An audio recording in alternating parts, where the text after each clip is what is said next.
সর্বপ্রথম আসলে ক্লিয়ার হতে হবে যে জুলাই সনদটা আসলে কি, যে জুলাই সনদ হলো এটার ভিত্তিতে যে পরবর্তী বাংলাদেশ, সেই বাংলাদেশ বা আমরা যেটাকে বলি যে এই গণঅভ্যুত্থানের ফলে যে দ্বিতীয় প্রজাতন্ত্র হয়েছে, সে প্রথম প্রজাতন্ত্র এবং দ্বিতীয় প্রজাতন্ত্রের যে মৌলিক কাঠামোগত পার্থক্য, সেটি আসলে মানুষের কাছে দৃশ্যমান হবে।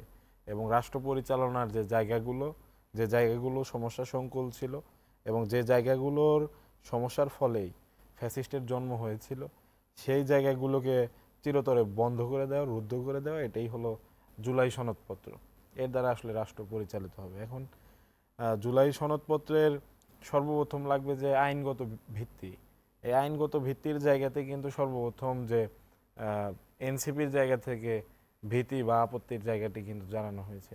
তো শুধু এনসিপি নয়, আজ কিছুক্ষণ আগে জামাত ইসলামীও একই কথা বলেছে। জামাত ইসলামী এবং গণ অধিকার পরিষদও বলেছে। বলেছে। কারণ যদি কোনো একটি গুরুত্বপূর্ণ ডকুমেন্টেশনের আইনগত ভিত্তি না থাকে রাষ্ট্রীয় ক্ষেত্রে, তো সেক্ষেত্রে সেটি পরবর্তীতে কিভাবে কার্যকর হবে, নাকি শুধুই কাগজে বাঘ হয়ে থাকবে, এটি তো আসলে আমাদের একটি প্রশ্নের জায়গা। তো সেই জায়গা থেকে এনসিপি অবশ্যই সেই ব্যাপারটি নিয়ে সম্পূর্ণভাবে কনসার্ন, এবং এনসিপি মনে করে যে আগে আইনগত ভিত্তি আগে থাকতে হবে, তারপর জুলাই সনদপত্র ঘোষণা করতে হবে। এবং একই সাথে নাহিদ ইসলামের পাশাপাশি আক্তার হোসেনও কিন্তু তিনি তার বক্তব্যে বলেছেন যে সনদ যখন ঘোষিত হবে তখন থেকে এটি আসলে কার্যকর দেখতে চায় এই নতুন বাংলাদেশের যারা আন্দোলনে যুক্ত ছিলেন, নতুন বাংলাদেশে যারা স্বপ্ন দেখেছেন প্রত্যেকে।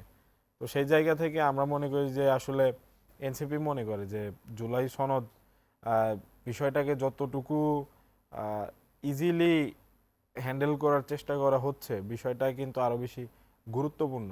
এটি বেশি গুরুত্ব দেওয়া উচিত যতটুকু না আমরা গুরুত্ব দেওয়া হচ্ছে আমার মনে হয়।